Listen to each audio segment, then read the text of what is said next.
Welcome, everyone, to Indications and Warnings with Chuck Pfarrer, co-produced by Alan Brewer.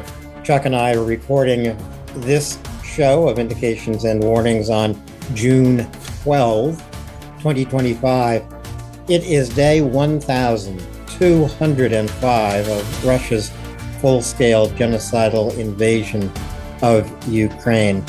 And it is today, Chuck, June 12, that Russia passed a milestone that you would think would finally encourage them to give up and go home.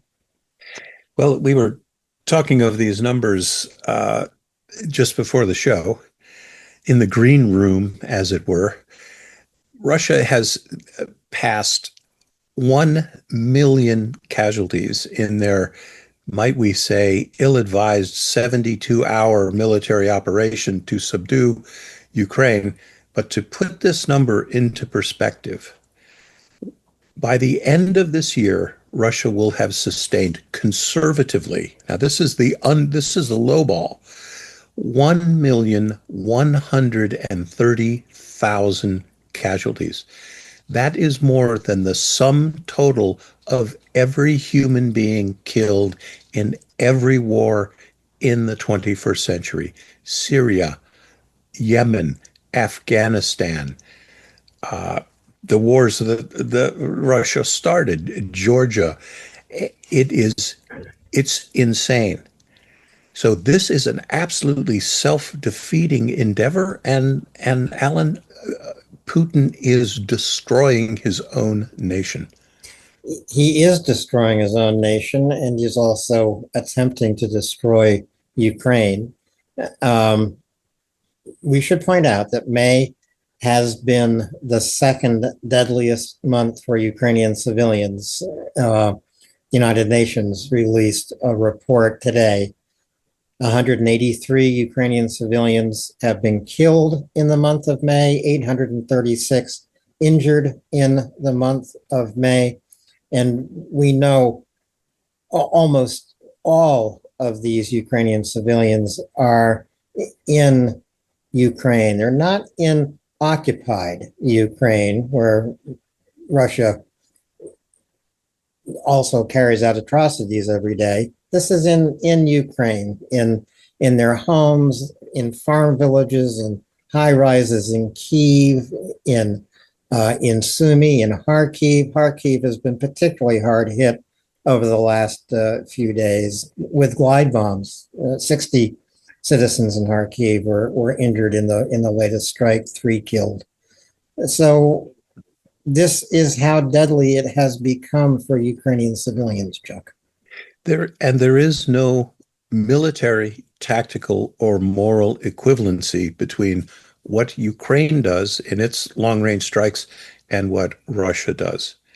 It is retaliatory, it is retribution, and again, the numbers that we have been kicking around, Alan and I, for the last 3 years, that more than 90% of every Russian precision strike munition is aimed at a Ukrainian civilian. Yeah. Again, let that sink in for a little bit. Someone in a targeting office in Moscow goes down a list, even using Google Maps. They enter in the 8-digit grid coordinate of fill in the blank, a church, an apartment building, the entrance to a bomb shelter, the McDonald's in downtown Kyiv, which has been destroyed at least 4 times in the last 5 years. Yeah, but is remarkably still open. It's still open. I don't think they've succeeded in destroying it yet, but Was it open when you were there last? Yeah. There we go. And they just had plywood in the windows that day because there had been a strike nearby, and so that was the 4th time the windows had been blown out. But just to focus on this Russian milestone, Ragnar Gudmundsson in his daily dashboard reported 1,140 Russians killed and wounded yesterday. And there were 220 attacks along the front line. So this is now really all the way from Sumy around the corner all the way to Kherson on the banks of the Dnipro River. Most of those attacks concentrated, as we have said in the past, in Pokrovsk, and we will be looking at this theater-wide Pokrovsk map later in the show, as well as a map from Kremna, where Russia has made incremental gains, again, at tremendous losses. You know, when we report on Russian losses, I know a lot of people wonder what could possibly be the Ukrainian losses. The last figure I have is from President Zelensky himself. This was in February 2025, so it's several months ago. But President Zelensky said that 46,000 Ukrainian soldiers had been killed since the beginning of the full-scale invasion, and 390,000 have been wounded in action. That's a significant number, but it's nothing like the 1 million plus casualties that Russia has suffered. This goes to show Ukraine holds its soldiers' lives precious. It does. And the Russians are daily contributing to their own losses. There is staggering military ineptitude. There are staggering levels of corruption, the maltreatment of their forces. They put up a tweet today, video footage of a number of Ukrainian first-person drones attacking abandoned Russian armor on the battlefield. It is no coincidence that hundreds of these vehicles are abandoned with all their hatches open. And that is because the Russian crews do not want to get any closer to the zero line. We're seeing little indicators like this constantly, in addition to the mutinies, the refusals of orders, the draconian, brutal punishments that Russian officers inflict on their men, burying them naked, tying them to trees as sacrifices to Baba Yaga. Look, this isn't these aren't happy campers. And to go on to say, and again, the casualty ratios also show it. The numbers of the conservative lower end numbers of Russian dead are around 400,000 of the million casualties. And again, this also has to deal with if you get wounded as a Ukrainian soldier, chances are you're going to get some medical care. You get wounded as a Russian soldier, you are quite literally on your own. Yes, you are. Chuck, there's something Yeah, I just across your noticed. camera. Yeah, I just noticed that, and I'll get rid of it there. There you Sorry, go. folks. That's okay. I'll put that on later. That was my lens guard. I'd also refer viewers to Chris York's story in the Kyiv Independent today, June 12. You can find it online. He does an excellent job addressing the million plus casualties that Russia has suffered in this war. And he goes on to report about the Russian economy, which we all hope collapses as quickly as possible because it means Putin's war machine would also collapse. But the Russian economy is not imminently collapsing, as unfortunate as that news is, Chuck. Absolutely. But Putin has already inflicted a generational trauma on his nation. These 1 million casualties, so several 100,000 dead. These are families without husbands, sons, brothers, fathers now. Just as ominous and maybe even more disturbing are the hundreds of thousands of maimed humans that are going to be returned to Russia. Almost none of them are going to be able to contribute to society or even support themselves. Bear in mind that Russia doesn't have a VA. And if you think the American VA is bad, you're not going to really like the Russian VA. So there are going to be sociological, economic, industrial consequences to this war that are going to reverberate for the next 50 years, as they did following World War II in the Soviet Union. Yeah, there's no question about that.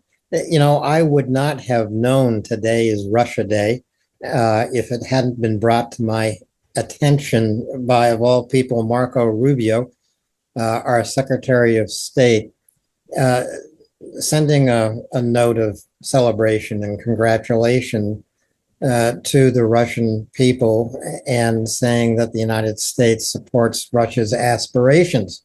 I just find it, well, it's mind-bending that the Secretary of State, so in the name of the United States, is congratulating a sworn enemy of our nation. To congratulate the Russian people and look forward to their hopes and aspirations. Well, tonight, Mr. Secretary, Russia will continue bombing Ukrainian children in their beds. I can't imagine being more off message, but there is something in me that is honestly sorry for Marco Rubio. Hmm. He got a message and he had to send that out, right? Nothing could make me that obsequious to congratulate Russia on Russia Day. And, Alan, I consider us both to be fairly well-informed people. We are both journalists. We've been for a long time. We're kind of old geezers. I had no idea it was Russia Day. Did you? No, I had no idea whatsoever. I didn't even know they had one. So thanks, Mr. Secretary. Yeah, but when I found out more than 1 million casualties, that was the milestone that was important today on June 12th, and it's Russia Day. I thought, well, there is something worth celebrating. But then I saw Marco Rubio's note to the Russian people. What hopes, what aspirations?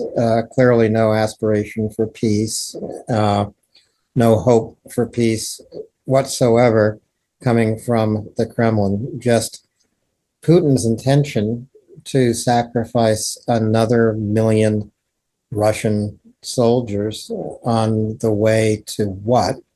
The Institute for the Study of War estimated that at the current rate of Russian military operations, it would take them 83 years to occupy the entire nation of Ukraine. Go ahead and try it. You are literally going to run out of people, just males, to send into the maw of this imperial quagmire. That is the other thing that, of course, we talk about all the time. There somehow is this perception, now unfortunately underscored by Washington, that this is a war Ukraine can never win. Well, you keep telling me that up is down and black is white and night is day. I would suggest to you that this is a war that Russia proves every day that it can't win when it loses another battalion. I would also point this out. What is Russia going to do? Wind up for a Sunday punch?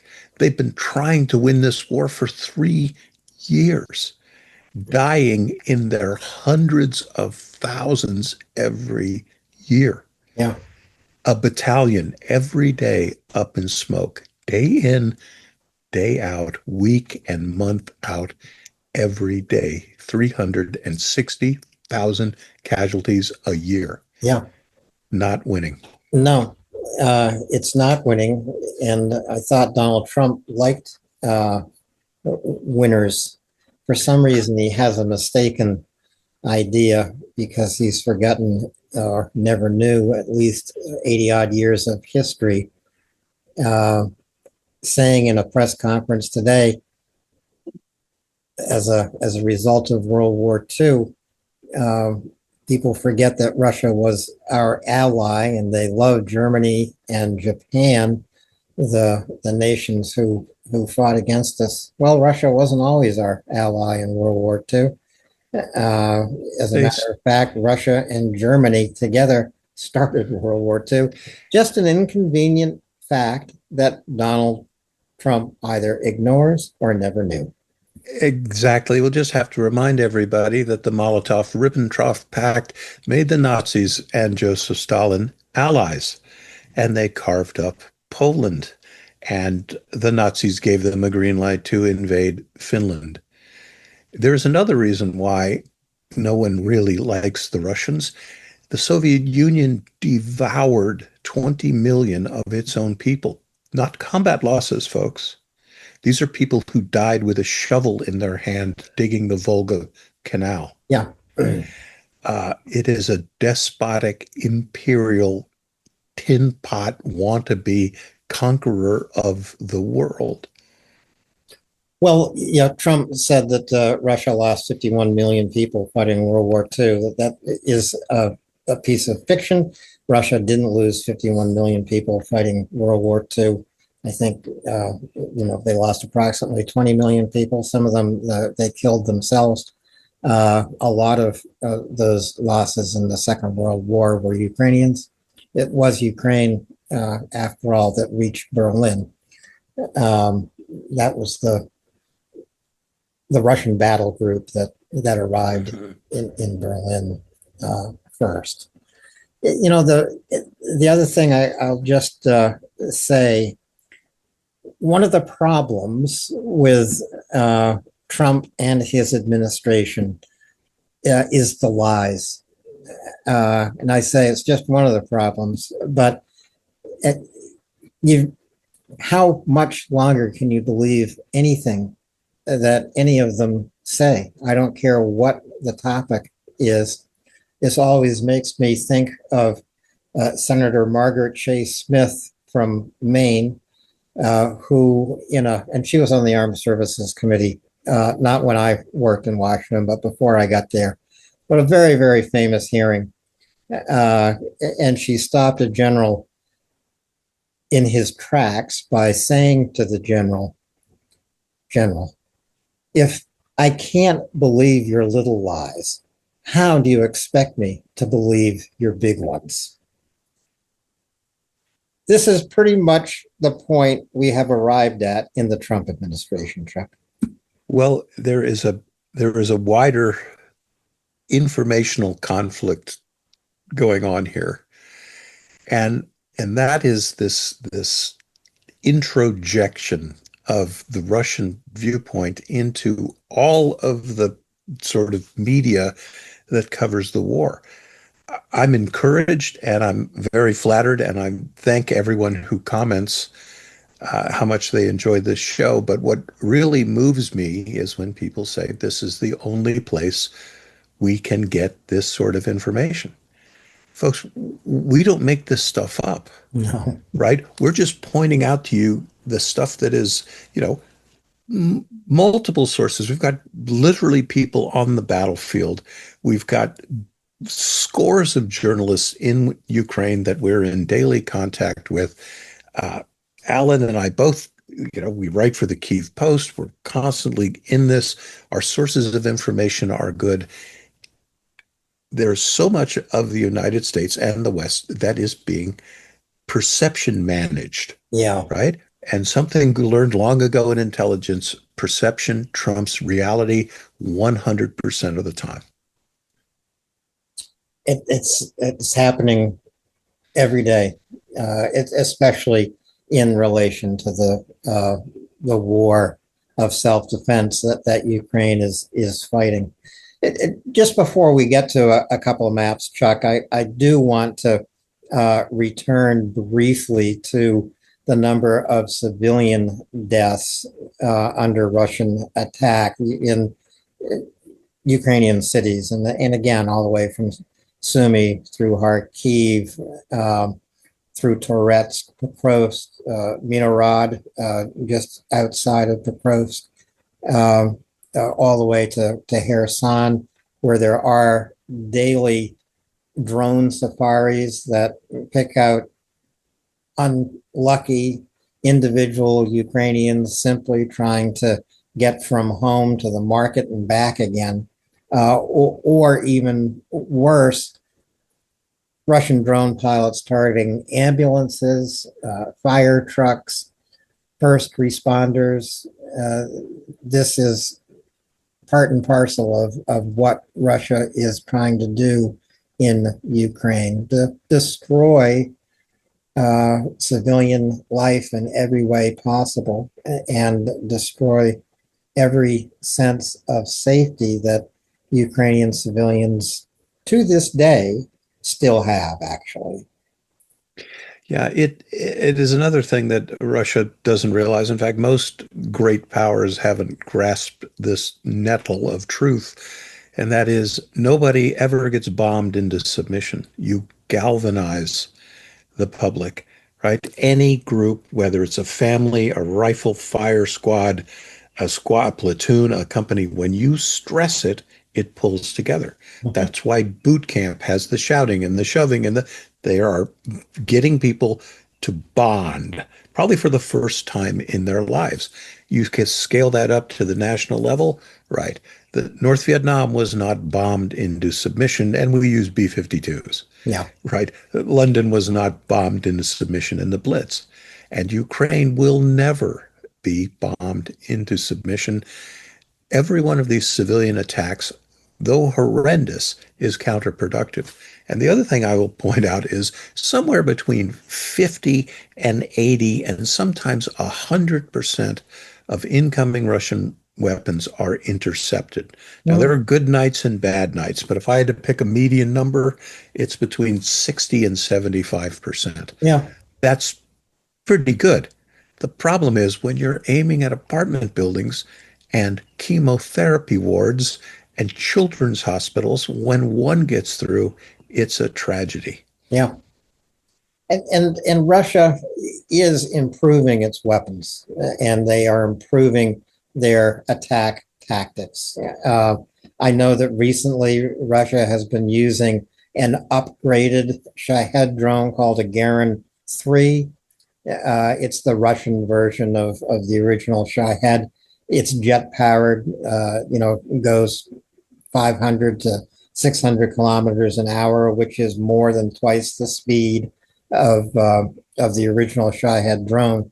So Russia is concentrating more on improving its weaponry and on tactics. I mean, they truly are trying to overwhelm Ukrainian air defense, and this is why here we are in the fourth summer campaign of the war. Ukraine still needs more air defense. It's and they can't find it. Yeah, there are available systems, and we've talked about this before, especially the Hawk. Look, it was state of the art in the late 80s and the early 90s. It is no longer state of the art, but it is still good enough to shoot down a Shahed. Yeah. So, and there are hundreds of these missile batteries available, and many of our allies still use them in lieu of, as they are rolling them out of frontline use. These are available. It's all part of this something, this reluctance in the West to see Russia defeated because they started a war. Yeah. I don't get it. There might be this fear of Russia 2.0 is going to be worse than Russia Putin 1.0. I don't know. Well, the best way to find out is to give Let's Ukraine everything try. it needs to defeat Russia and see what Russia 2.0 is like. I don't The think if they are defeated militarily, which Ukraine could do, they might actually learn a lesson, Chuck. Yeah, and there is something that I think people should bear in mind. When you have an army and you are losing, 1,000 people a day in, day out. When you are punishing soldiers by quite literally burying them up to their necks, when you do these sorts of things, your army will fly apart. There is some point at which it will break, it'll shatter like a plate at a Greek diner. Okay. And you don't have to branch out into the history of warfare, which there are hundreds of examples. You only need to go back to Russian history and see the collapse of their forces on what was their Western Front, the Germans' Eastern Front in World War I. And when that defeated army came home, they carried with it the bacillus of revolution, to which the Germans who exported Lenin into Russia, that was the spark. They created the explosive mixture with the defeat of their army. And again, the Russian army had numerical parity on that front. They had bad officers. They Yeah, were badly led by corrupt and venial and inept officers. Ditto in the 21st century. yeah. We can only hold out that hope. Maybe half of the Russian army fighting in Ukraine, or probably more than half, made up of contract soldiers. I guess they get between 30,000 and 40,000 Russians signing contracts to go fight in Ukraine, 30,000 and 40,000 a month. Uh, and for, huge signing bonuses, you're talking 2 or 3 million rubles, which is about 30,000 bucks. But this is more money than a lot of Russians would see in a lifetime. So they sign the contract and go fight and come home either dead or maimed. It, at some point, even those contract soldiers are going to say, "You can pay me 10 million rubles. It's not enough." Yeah, and we're those recruiting numbers sound great, 30,000 a month, but that's exactly what they lose every month. Yeah, So they are cycling through, and again, the word is coming out that you sign on the dotted line, you leave for the front in 72 hours, and the check never shows up at home, right? You don't get the money. And what often happens is you are killed in battle. Your commander keeps you on the payroll and pockets your cash. Again, this is not the kind of army that is going to withstand a fierce attack by the Ukrainians and launch a counterattack. These guys are going to do what we see them doing, leaving their vehicles with all the hatches open. And I'll bring up this hoary chestnut again. 38% of every vehicle driven towards the Ukrainian lines is abandoned by its Russian crew. yeah, Not winning, as Charlie Sheen used to say. not winning. They don't want to get back in that tank and fight again another day. You've even seen Russians drive their tanks into bomb craters out of which you can't get a tank, or you know driven tanks to the bottom of rivers. There are plenty of Russians who don't want to keep fighting. Uh, and just before getting to the maps, it is important, I think, Chuck, to emphasize how closely Russia is working with China now. China is supplying Russia with all the fiber optics, all the fiber optic cable it needs for their fiber optic drones. I was especially alarmed to see that Russia has provided the plans for the most advanced Shahed drones to North Korea. North Korea is already supplying Russia with tens of thousands of artillery shells a year, with hundreds of ballistic missiles a year. And now North Korea will begin producing these jet-powered, upgraded Shahed drones. I think that's pretty alarming. It is, and it shows the sort of desperation that Russia has in that its own production facilities, Ukraine has demonstrated, nowhere is safe in Russia. It doesn't matter how far away you are from Ukraine. And there's a couple of interesting things that underlie that. It isn't just that quite literally your target is 2,000 miles away from Ukraine. Here's the thing that I like. Ukraine knows where it is, Yeah, right?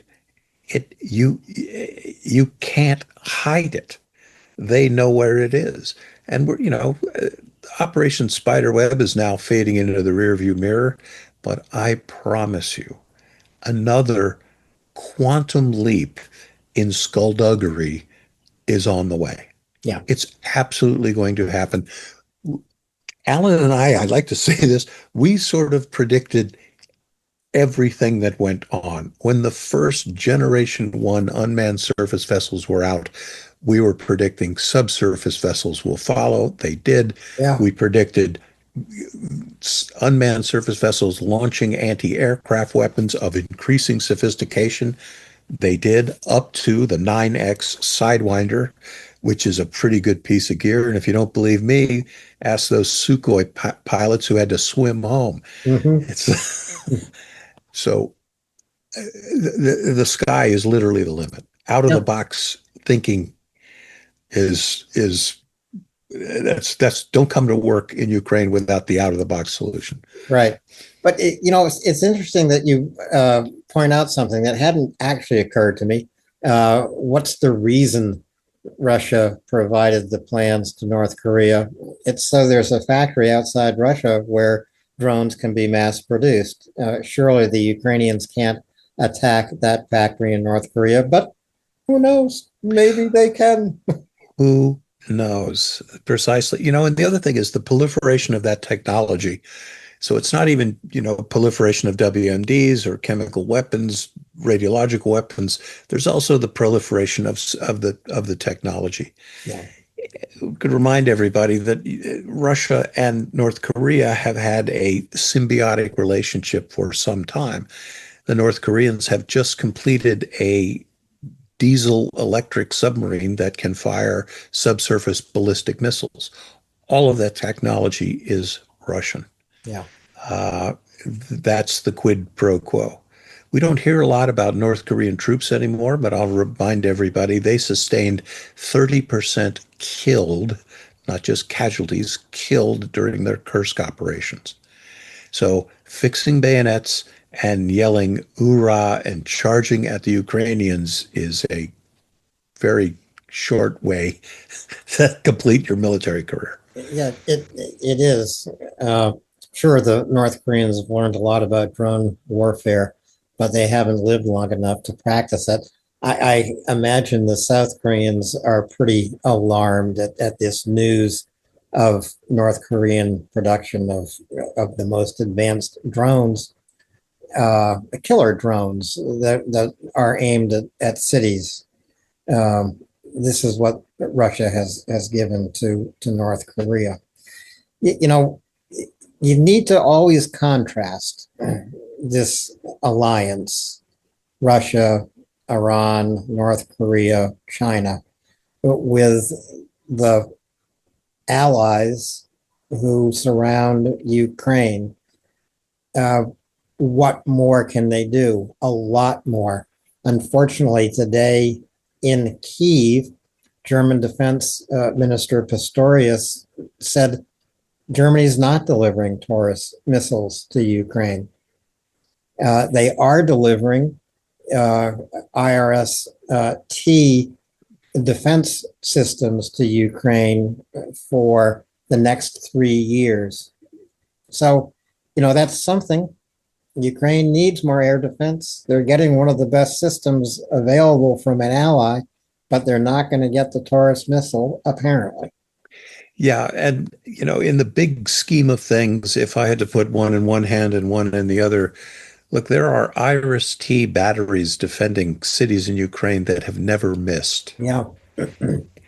Not every battery can say it's never missed on a launch, but some of them can. It's an extremely effective system. And again, it is a complex that is designed for battlefield mobility. It can move around. The Taurus missile is a great piece of gear.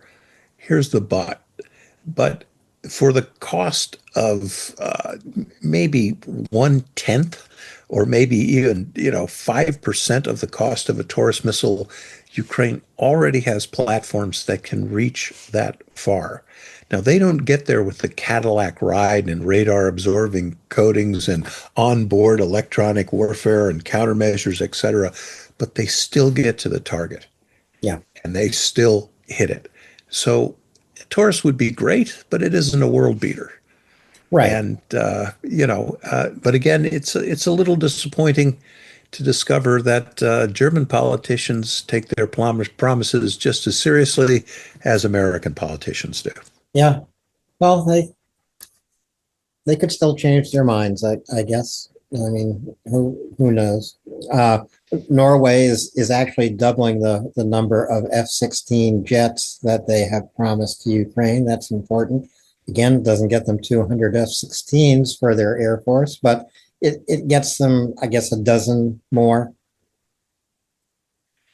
Yeah, and one of the things that's important about for example, the F-16 as a platform, which again is not a world beater in itself, but as Ukraine is able to expand its advanced early warning and control aircraft, it has now the Saab 340s. Knowledge is power, so that AWACS platform doesn't just simply communicate radar information to an airborne fighter. It has a data link. And these capabilities sort of under-realized, although this is in public domain, I can say this. You can launch a missile from an F-16 and squirt it in the general direction of a target that you can't even see. Mhm. You didn't even turn your radar on, you just squirted your missile. The AWACS platform can communicate with the missile and vector it in on the target.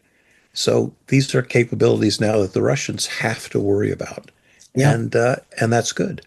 As we've seen, they've already shot down the recent Sukhoi loss was over Russian territory. Right.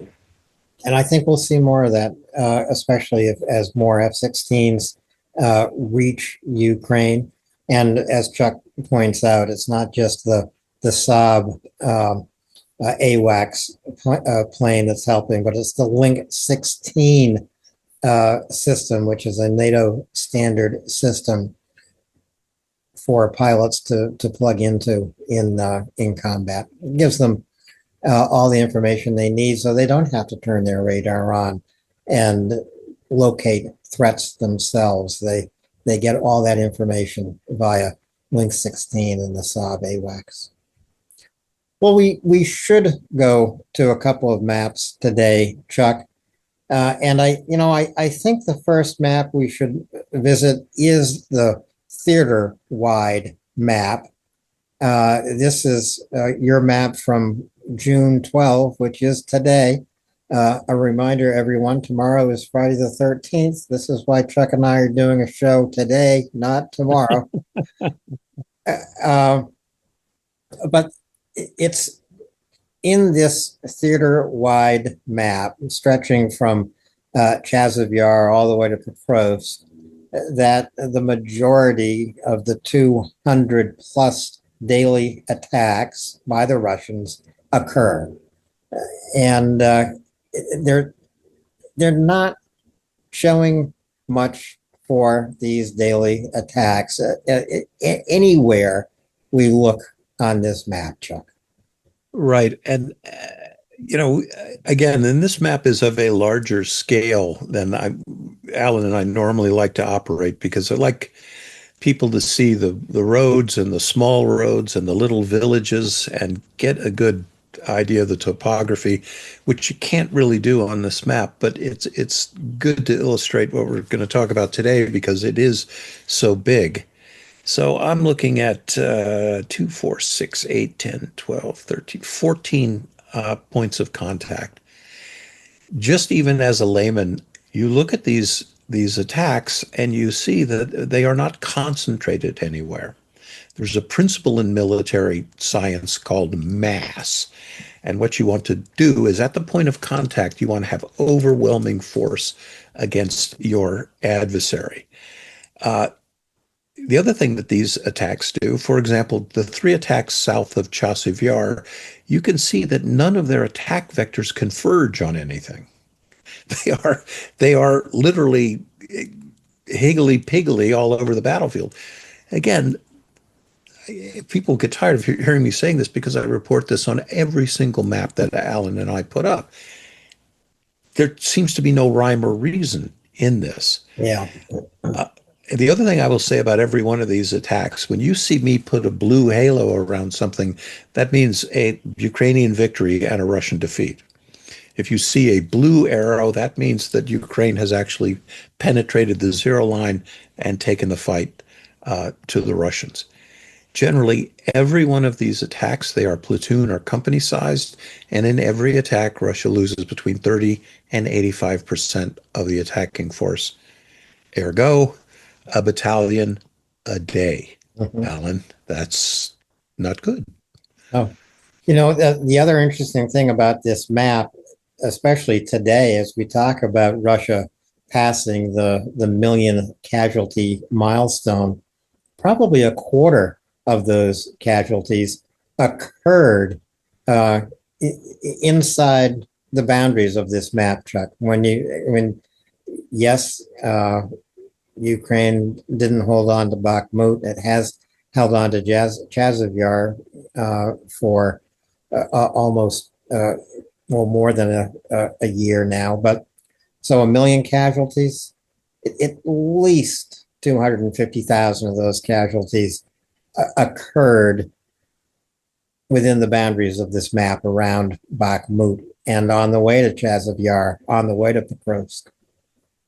Yeah, and the other thing, you do look at this scale of the map, and you can see on the bottom there, I've got 10 kilometers clicked off there. That's 6 miles. Okay. If you're dealing with generals like Omar Bradley and George Patton, 6 miles is an area of mutual support. For these Russians, if you are outside of rifle range, 400 to 500 meters, they're not mutually supporting attacks. Not that the Russians ever even do that. They just don't seem capable of doing anything like that. In fact, again, this is supposition, but I think it's informed. Russians don't appear to want to brief any larger a unit than they could contain with their military police. You see what I'm inferring, right? They don't want a 3 battalion brigade task group operation because they don't know what 600 or 700 people are going to do if they don't want to participate in this operation, right? You think of NATO and American military leadership, you have a big attack like that, you can bet your butt the colonel or the general is going to be in front of all the troops, either together or individually by unit. And it isn't just a pep talk. He's going to share what's called commander's intent. Yeah. This is what I want you to do. And I expect you to adapt, overcome, and improvise if necessary to achieve the goals. That's the secret sauce. The commander's intent, if you're the Russian commander and you're looking at this 12 June map of the Bakhmut Pokrovsk theater, that Russian commander's intent is to drive down the H-32 from Chasiv Yar to Pokrovsk and cut off Kostyantynivka and cut off this pocket. If you just draw a triangle, Chasiv Yar, Kostyantynivka to Toretsk, the Russians want to create a cauldron in that area. Yeah, they really do, and it could happen this summer. Why would it happen? Well, it would happen because the Russians keep throwing their own words, not mine, corpses at the battle problem. They're referring to their own corpses. Yeah. But the other thing that unfortunately, Ukrainian officers have to do. They have to manage their resources. And they have widely dispersed forces that converge at the points of Russian attack. And there are sometimes, and Alan and I have talked about this, we use this term, you trade dirt for time, right? And you look in front of you and go, what is the most important terrain that I must hold on to? What is tactically relevant? What is not? A crossroads is tactically relevant. A hilltop is tactically relevant. If the Russians want to take 3 kilometers of swampland, have at it, right? So you see the red line advance, and the Russians will say, we've captured 400 square meters of the Great Dismal Swamp, Yeah, right? yeah, So this cauldron, it may happen. We've seen that tough choices were made in Vuhledar. We saw that they have been made in the course of the Bakhmut struggle, which is still on. Chasiv Yar holds. So, Alan, and you know what's amazing to me is 3 years, and we are still talking about the Bakhmut area and Kramatorsk and Druzhkivka and Kostyamvinka. They still hold, yeah, as does Chasiv Yar. yeah. Russia has not taken a major city since they took Bakhmut. They've destroyed plenty of places. They've destroyed Torex. They've destroyed Chasiv Yar. They're in the process of destroying Kosnyevtynivka. They are destroying Minorod, which is right outside Pokrovsk. At last report, there were still roughly 2,000 Ukrainian civilians actually living in Minorod. There's no water, there's no power, there's no food. How they survive there, I don't know. But there are still 2,000 Ukrainians in this little suburb outside of Pokrovsk, which is also getting hammered almost every single day by glide bombs, against which Ukraine has no defense. No, it doesn't. And again, it's because of the rationing of air defense. You know, an air defense missile can shoot down a glide bomb. I mean, it's capable of doing that. Uh, Again, there is the problem. Ukraine humanely has prioritized the defense of its cities at the expense of its forces in the field. Uh, it that has necessitated Ukraine, made a virtue out of necessity. Its ground lines of communication are extraordinarily diverse, convoluted, with depots scattered everywhere, and logistics vectors that include goat trails and back roads, and this is another strength they're going to have. I think also that the Ukrainians learned at their cost a very valuable lesson from the fall of Avdiivka. They did not have adequately prepared defense in depth. And that's not necessarily a leadership problem or lack of foresight. If you want military engineering done, you need equipment and you need military engineers. Without them, get putting your guys with their little e-tools and digging a hole, that's not a defense in depth. No. So again, it's resource management, which is why the generals get the big bucks. Yeah. The commanding Ukrainian or the Ukrainian commander in Pokrovsk is relatively new. I think that they moved a new commander in maybe 3 months ago or something like that. They relieved the commander after Avdiivka. And this has made a difference in Pokrovsk. And just before we move up to Kreminna, one last comment about what's happening here. If you trace your finger along the H-32, yeah, there are some places the Russians have crossed it, but it's still not cutting off supply to Pokrovsk, not cutting off supply to Toretsk, although Toretsk is pretty vulnerable at the moment, not cutting off supply to Chasiv Yar, and a long way from cutting off supply to Kostyantynivka, which is actually a vital transportation hub for the Ukrainians. Absolutely. And we're also looking at that crescent-shaped lake that is south of Kostyantynivka. That is a bulwark uh, for Ukraine. That means that whatever advances that the Russians would like to make towards the northwest, they've got a great big obstacle Yeah. in their way. Yeah. And that, as we say in the SEALs, channelizes their forces. I was shocked to hear that no one else in the military says channelized when I was talking to an Army colleague. But that's, look, I'm a frogman. That's the way we talk.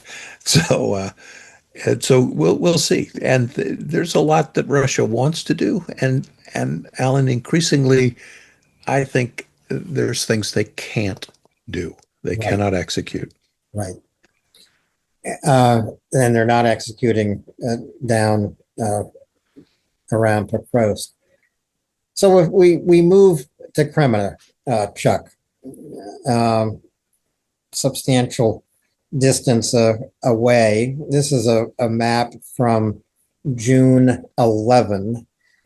Russia had struggled to cross the Zarabets River and Zarabets Reservoir, but recently they have succeeded in moving west of that water course, and they are enlarging an area of occupation. This is pretty well to the north of Liman, which is their primary target here. Are the Ukrainians at risk of of having Liman face a similar envelopment if they don't contain this Russian advance to the north? You know, I don't see Le Mans in immediate danger here. It has taken the Russians about 3 years to cross the Zarabets. What's interesting about this map to me is well, slightly concerning that the Russians have gotten almost as far as Volchiyar. That little blue in the upper left-hand corner, that is the Oskil River, which ostensibly is where they're going. But what's interesting to me is on the east of the Zarabets Reservoir, there at Yamplovika, the Ukrainians are still there, Mm-hmm. right? And the Russians are not able to dislodge them. So to get back to the salient heading for Volchiyar here, again, this is the sort of map that Alan and I prefer to deal in. You can see the topography here. Uh, Ukraine has to give someplace. So where are you going to give? Well, they're not going to give anything that leads directly to Liman. So they have given uh, in the northern section of the Zarabets, and the Russians have reached out to Volchiyar, which you can see is another one of those places that is basically two or three barns. Right. Notice there's only one road going in there. Yep. The Russians are advancing kind of to nowhere. And bear in mind, you've got this red finger sticking out there. Anything that sticks out on the battlefield is going to get bitten off. The other thing is the Russians have pushed this far, but now they've got to hold it, Mm-hmm. right? So just being there, now you got to pay rent. And your rent there means your men are being devoured by first-person drones. Your artillery pieces are getting counter battery thumped. Another thing, besides a battalion of men every day, the Russians also lose a battalion of artillery every day. 40 to 50 pieces, gun tubes every day. So again, this is Ukraine trading dirt for time, right? And the dirt up here by Nove and Novi Mir and Vovchiyar, it isn't as valuable as the dirt to the east of Liman. Yeah. Well, especially without a threatening Russian force to the south of Liman, and there really isn't one. Uh, it, I found it curious that Russia is stretching its lines away from their primary objective, away from Liman. I don't see the possibility of them circling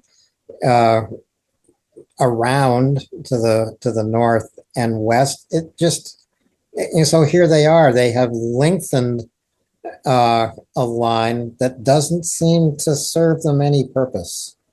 No, and it really doesn't. So they're making sort of irrelevant advances, and Ukraine is they're juggling all of these balls.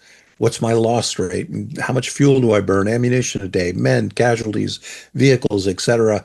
And they are determining where it is going to be expedient to allow Russia to move. And again, they've done this throughout the war, Yeah, right? You let them advance in places that are not really germane to the significance of, for example, this battle space. What's important here? Well, Liman is important here. Kremenna was important here. But in the meantime, you look down Bilio Harvika, that hasn't changed in 3 years. no, The line that goes through Zerbets forestry up to Torsky and Zarchene at the bottom of the Yamplovika of the Zerbets reservoir, some of the most important terrain on the map, the Russians shall not pass, yeah. and they have not. Well, the other thing that strikes me about this map is the Russians could have used the Zarevets River and reservoir much, much differently. I mean, it it would have, potentially kept the Ukrainian forces on the west side of the river. The Russians could have used it as a defensive line and concentrated forces outside the Zerbryansk forestry and made a direct strike at Liman. I mean, that would have made sense to me, and I'm an amateur. Well, you're not an amateur after doing this for 3 years. I point that out. Look, you would have graduated from Command and Staff College and the Naval War College and finished your master's degree in military history. But not necessarily with A's, Chuck. Not with A's, but you would have done that. And those are the things that happen. But here are some of the things that are constraining Russia. And I just wrote this in an editorial. They they approached this war with the best plan they had from 1982. They still have not grasped that plan, combined arms maneuver warfare with mechanized forces, it needs to be adjusted in the 21st century. It is no longer, it isn't obsolete. I'm not saying that. Right. Tanks are not obsolete. Ground maneuver warfare is not obsolete. Combined arms, that's not obsolete. But in in a battle theater where you're being literally watched from outer space, and folks, I could hold this up. They could tell if this was regular or menthol from outer space. So I want you to know that's how articulate the overhead reconnaissance is. That combined arms maneuver warfare plan that Russia had from 1983 requires that forces are brought together, concentrated, come to a jumping off point, and move forward. The Russians can't do that in the 21st century. They can't bring forces together without Ukraine knowing about it. So the Russians are learning. Look, and we hear from our battlefield friends, look, they fight hard. Yeah. They're not fighting smart. And again, that's a failure of leadership. And that failure of leadership is from a direct attribute of the corruption of the Russian military. Yeah. And today, that corruption has helped bring Russia to a milestone in this war. 1 million casualties, killed and wounded. You would think that would be sufficient for Putin to give up, but it brings him only halfway to the stated number of 2 million men he would be willing to lose to subjugate Ukraine. So we have another milestone to reach, Chuck. I guess it will take us 4 more summers to get there. Well, it might indeed. Listen, a year ago, I was saying this is going to go on for 4 more years. I'm afraid I'm continuing to move the goalposts, right? Yeah. I could easily see this going on for 4 more years, and remind everyone it's already been going on for 10 Yeah. years. We're at a 10-year mark right now, which is about the median for a regional war anywhere in the world, starting with the Peloponnesian War, About 10 years is how long they go. Some go on longer, 20, 25 years, but 10 is a good round number. Well, with adequate supply from its allies, including the United States, uh, this war could be ended very, very quickly because Ukraine has the brain power, it has the willpower uh, to defeat Russia militarily. It just doesn't have adequate military supply. Uh, so this is just a quick indications and warnings here today on June 12, 2025. It is day 1,205 of Russia's full-scale genocidal invasion of Ukraine. Uh, Chuck and I are going to continue to watch what is happening down in Pokrovsk and check in any number of other places. In Sumy today, Chuck, General Sierski announced that Ukraine has taken back a couple of Ukrainian villages. So what's happening up in Sumy really is cross-border fighting between Sumy Oblast inside Ukraine and Kursk Oblast inside Russia. Ukraine hasn't been kicked out of Kursk Oblast. No, there are still fights going on there, and we're going to see more of this cross border, which is a strategic move on the part of Ukraine. Everyone who is based in Kursk and trying to get into Sumy is not fighting between Chasiv Yar and Pokrovsk. That's the point of that whole struggle up there. So today, 1 million casualties recorded for the Russians in 1,205 days. I guess I better get my calculator out and see what that means about the Russian odometer. It does mean that Putin's fondest wish to subjugate Ukraine is stuck. It's not really moving forward. So we can say today, I think, with real special energy in a way, Slava Ukraini. Heroyam Slava. And thanks everyone for tuning in. I hate to be the guy who says this, but subscribe. We're not asking for money. We're just spread the word, folks. That's all we want. So thanks a lot and good night, and we'll see you again. Thanks, Chuck.